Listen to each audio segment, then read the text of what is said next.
Test 4. You will hear a number of different recordings, and you will have to answer questions on what you hear. There will be time for you to read the instructions and questions, and you will have a chance to check your work. All the recordings will be played once only. The test is in 4 sections. At the end of the test, you will be given 10 minutes to transfer your answers to an answer sheet. Now turn to Section 1. Section 1. You will hear a woman telephoning for information about a festival. First, you have some time to look at questions 1 to 7.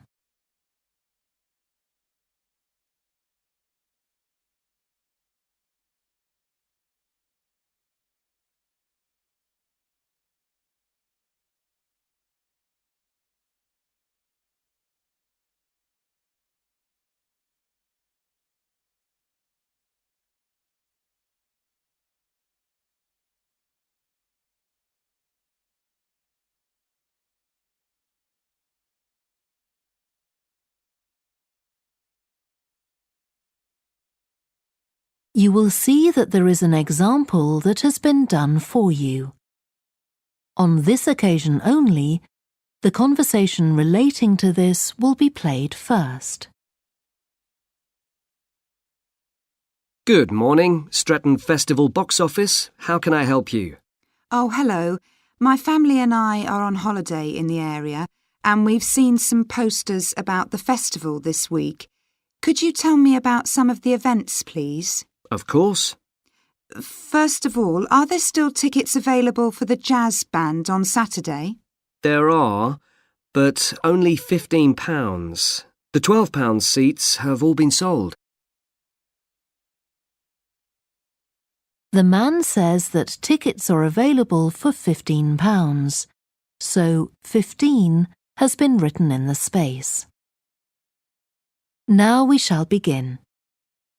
You should answer the questions as you listen because you will not hear the recording a second time. Listen carefully and answer questions 1 to 7. Good morning, Stretton Festival box office. How can I help you? Oh, hello. My family and I are on holiday in the area, and we've seen some posters about the festival this week. Could you tell me about some of the events, please? Of course. First of all, are there still tickets available for the jazz band on Saturday? There are, but only £15. The £12 seats have all been sold. OK, and the venue is the school, isn't it? Yes, that's right. The secondary school. Make sure you don't go to the primary school by mistake. And there's an additional performer who isn't mentioned on the posters. Carolyn Hart is going to play with the band. Oh, I think I've heard her on the radio. Doesn't she play the oboe or flute or something? Yes, the flute. She usually plays with symphony orchestras, and apparently this is her first time with a jazz band.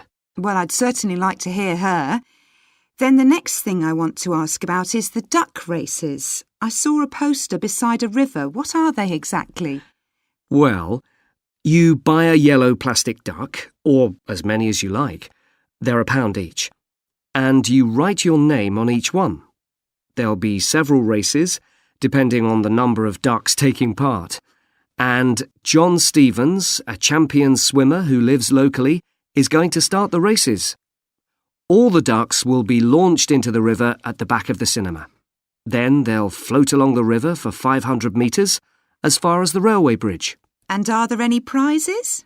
Yes. The first duck in each race to arrive at the finishing line wins its owner free tickets for the concert on the last night of the festival. You said you can buy a duck. I'm sure my children will both want one. They're on sale at a stall in the market. You can't miss it.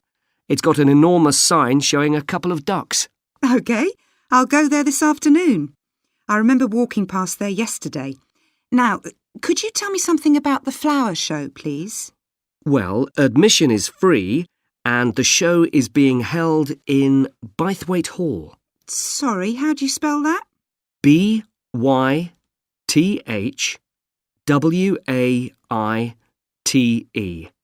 Bythwaite. Is it easy to find? I'm not very familiar with the town yet. Oh, you won't have any problem. It's right in the centre of Stretton. It's the only old building in the town, so it's easy to recognise. I know it. I presume it's open all day. Yes, but if you'd like to see the prizes being awarded for the best flowers, you'll need to be there at 5 o'clock. The prizes are being given by a famous actor, Kevin Shapless. He lives nearby and gets involved in a lot of community events. Gosh, I've seen him on TV. I'll definitely go to the prize giving. Right. Before you hear the rest of the conversation, you have some time to look at questions 8 to 10.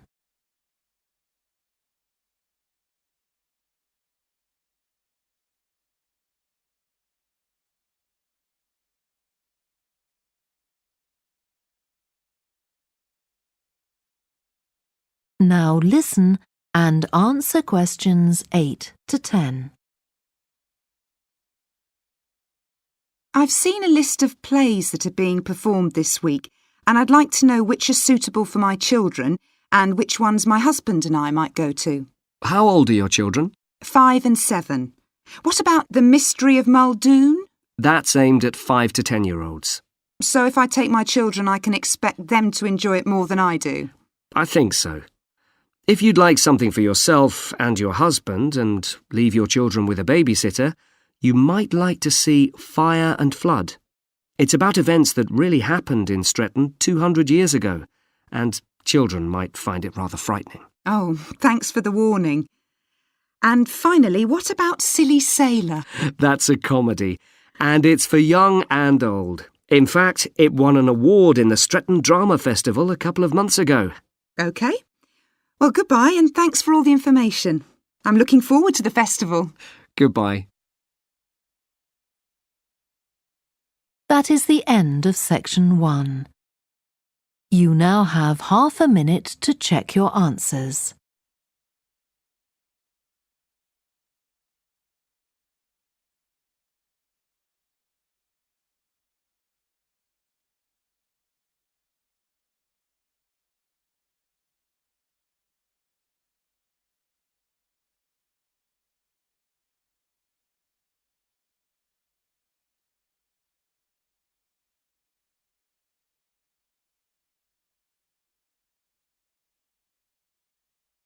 Now turn to section 2.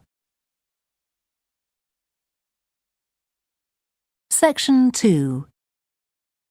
You will hear a guide at an art museum talking to a group of visitors. First, you have some time to look at questions 11 to 16.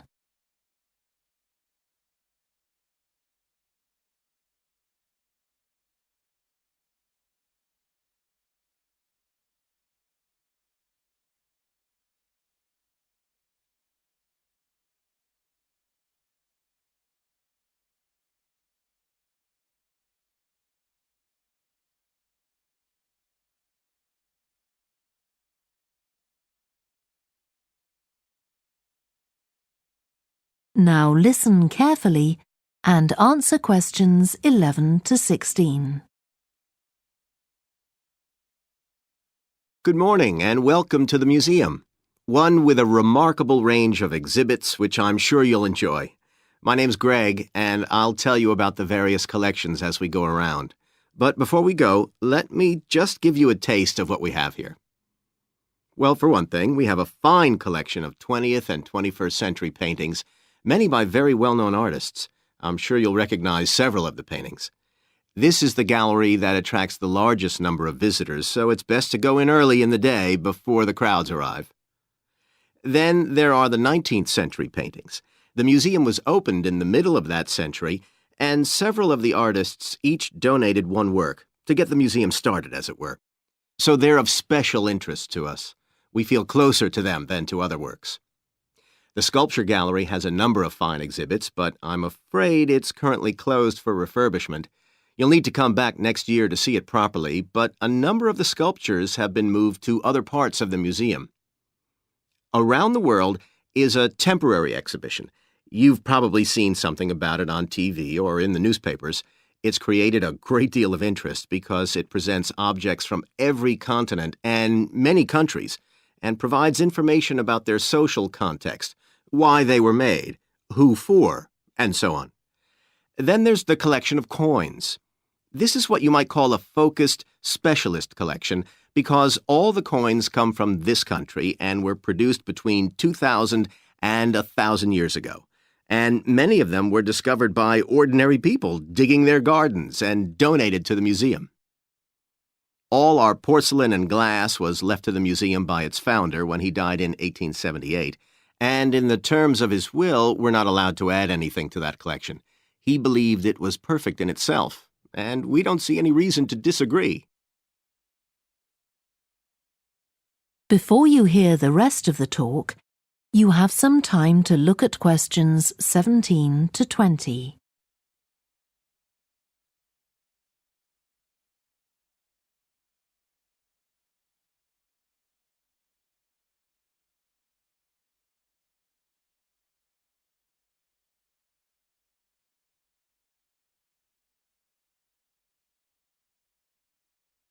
Now listen and answer questions 17 to 20. Okay, that was something about the collections, and now here's some more practical information, in case you need it. Most of the museum facilities are downstairs in the basement, so you go down the stairs here. When you reach the bottom of the stairs, you'll find yourself in a sitting area with comfortable chairs and sofas where you can have a rest before continuing your exploration of the museum. We have a very good restaurant which serves excellent food all day in a relaxing atmosphere. To reach it, when you get to the bottom of the stairs, go straight ahead to the far side of the sitting area, then turn right into the corridor. You'll see the door of the restaurant facing you. If you just want a snack or if you'd like to eat somewhere with facilities for children, we also have a cafe. When you reach the bottom of the stairs, you'll need to go straight ahead, turn right into the corridor, and the cafe is immediately on the right. And talking about children, there are baby-changing facilities downstairs. Cross the sitting area, continue straight ahead along the corridor on the left, and you and your baby will find the facilities on the left-hand side. The cloakroom, where you should leave coats, umbrellas, and any large bags, is on the left-hand side of the sitting area. It's through the last door before you come to the corridor. There are toilets on every floor, but in the basement, they're the first rooms on the left when you get down there. Okay, now if you've got anything to leave in the cloakroom, please do that now, and then we'll start our tour. That is the end of section 2. You now have half a minute to check your answers.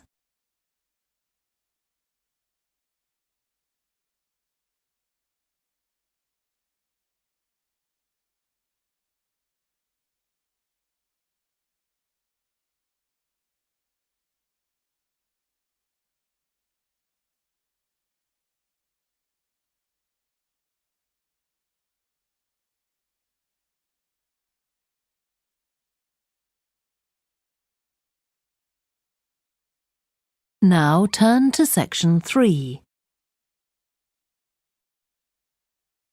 Section 3. You will hear a student called Joanna talking to her new supervisor about some research she has done on psychology and music. First, you have some time to look at questions 21 to 26.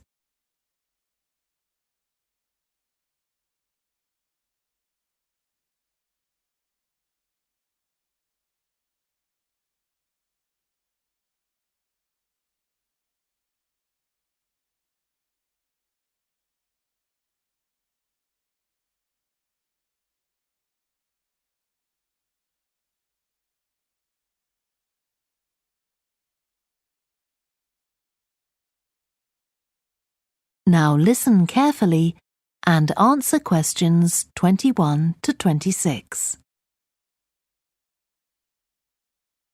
Hi, Joanna. Good to meet you. Now, before we discuss your new research project, I'd like to hear something about the psychology study you did last year for your master's degree. So, how did you choose your subjects for that? Well, I had 6 subjects, all professional musicians and all female.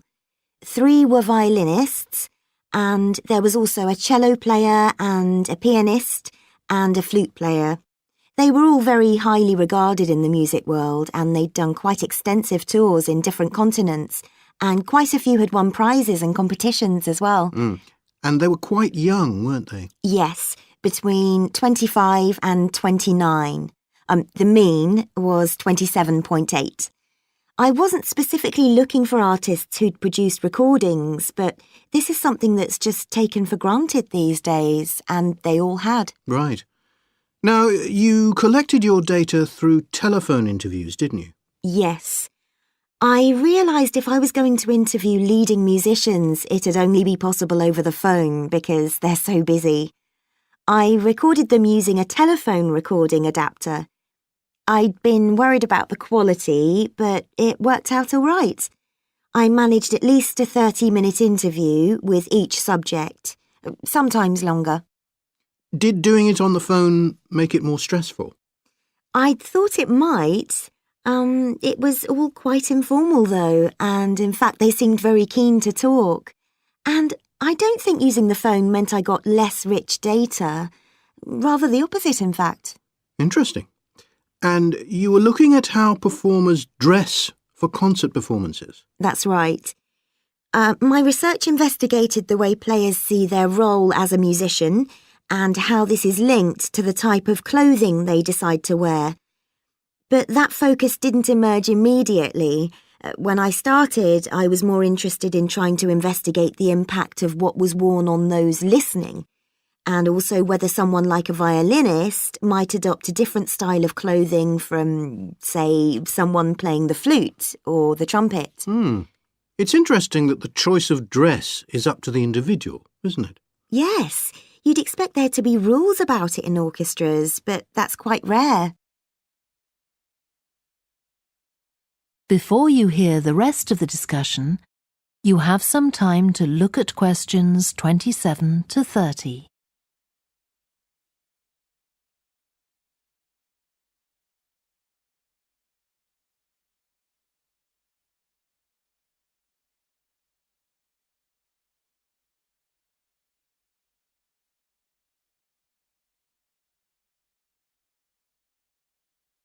Now listen and answer questions 27 to 30.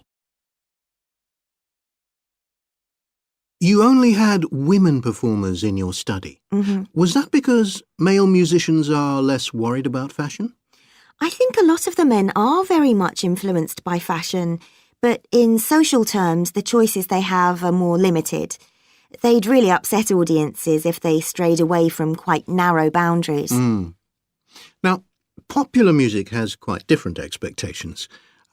Did you read Mike Frost's article about the dress of women performers in popular music? No. Well, he points out that a lot of female singers and musicians in popular music tend to dress down in performances and wear less feminine clothes, like jeans instead of skirts. And he suggests this is because otherwise they'd just be discounted as trivial. But you could argue they're just wearing what's practical. I mean, a pop music concert is usually a pretty energetic affair. Yes, he doesn't make that point, but I think you're probably right. I was interested by the effect of the audience at a musical performance when it came to the choice of dress. The subjects I interviewed felt this was really important. It's all to do with what we understand by performance as a public event. They believed the audience had certain expectations, and it was up to them as performers to fulfil these expectations, to show a kind of esteem. They weren't afraid of looking as if they'd made an effort to look good. I think in the past, the audience would have had those expectations of one another too, but that's not really the case now. Not in the UK, anyway. No. And I also got interested in what sports scientists are doing too with regard to clothing.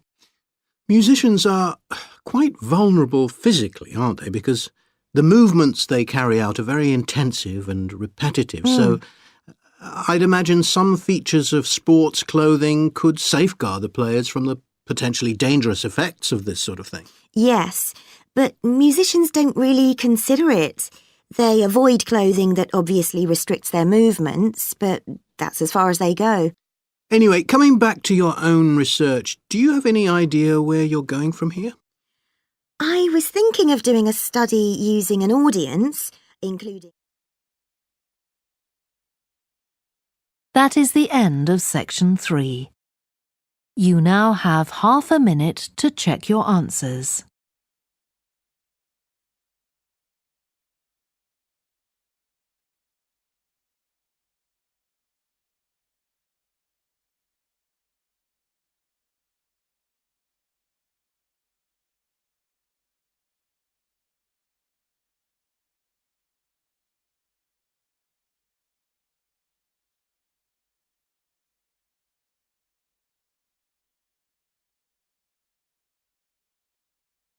Now turn to section 4.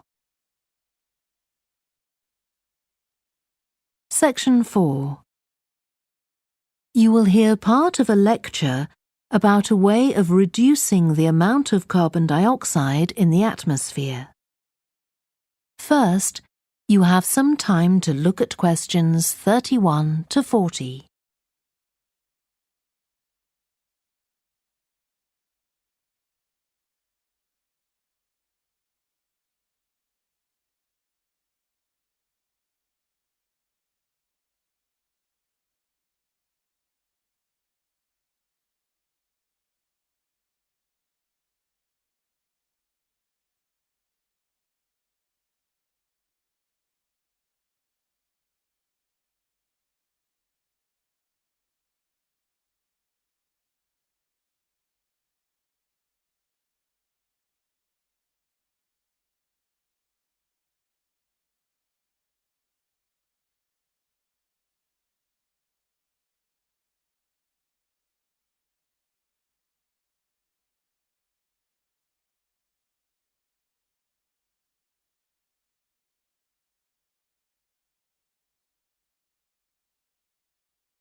Now listen carefully and answer questions 31 to 40.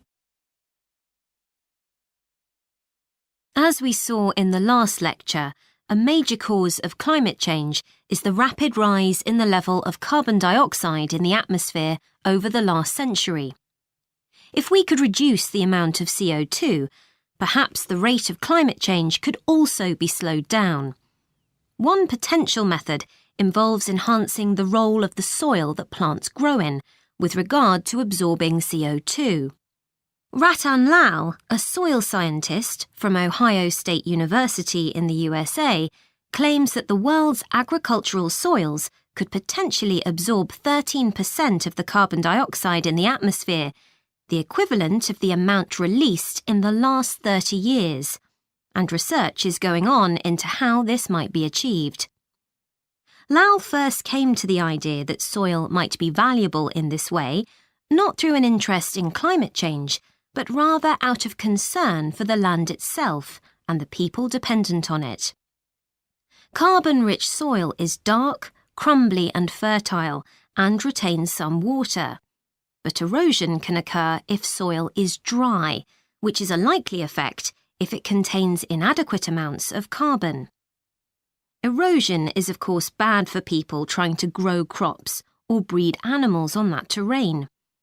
In the 1970s and 80s, Lal was studying soils in Africa so devoid of organic matter that the ground had become extremely hard, like cement.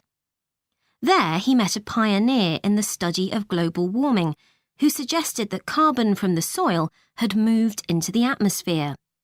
This is now looking increasingly likely. Let me explain. For millions of years, carbon dioxide levels in the atmosphere have been regulated, in part, by a natural partnership between plants and microbes, tiny organisms in the soil.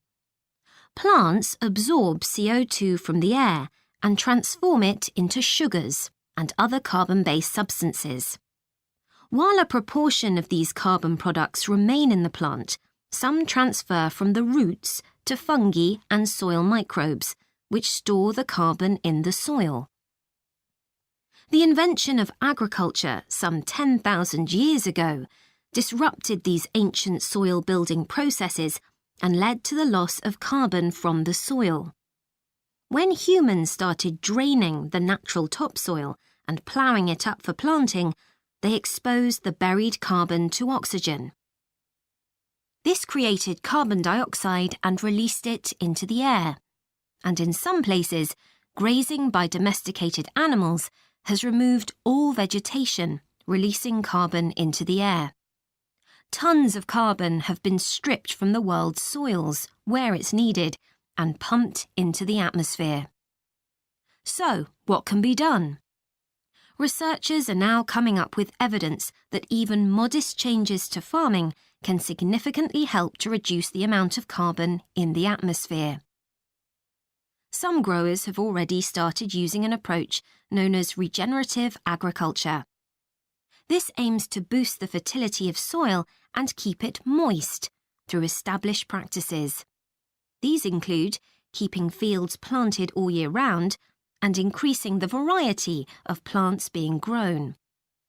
Strategies like these can significantly increase the amount of carbon stored in the soil, so agricultural researchers are now building a case for their use in combating climate change.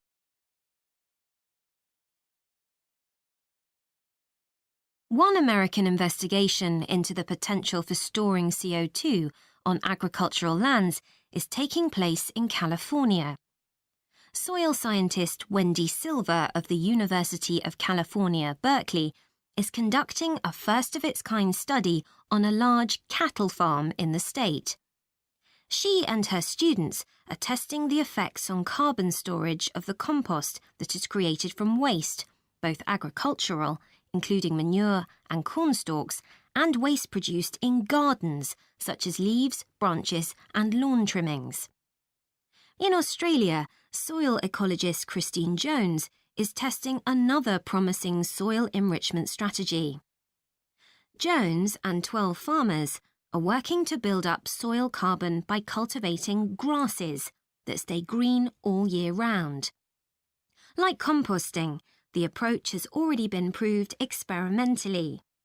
Jones now hopes to show that it can be applied on working farms and that the resulting carbon capture can be accurately measured. It's hoped in the future that projects such as these will demonstrate the role that farmers and other land managers can play in reducing the harmful effects of greenhouse gases. For example, in countries like the United States, where most farming operations use large applications of fertilizer, changing such long-standing habits will require a change of system. Ratan Lal argues that farmers should receive payment, not just for the corn or beef they produce, but also for the carbon they can store in their soil.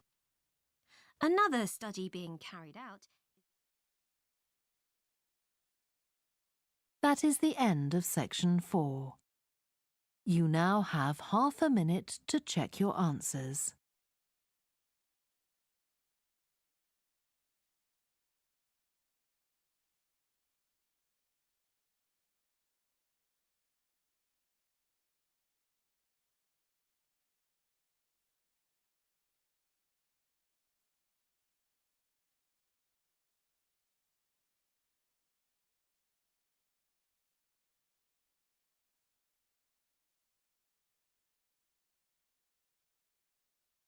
That is the end of the listening test. You now have 10 minutes to transfer your answers to the answer sheet. Please stop writing and wait for your question booklet to be collected.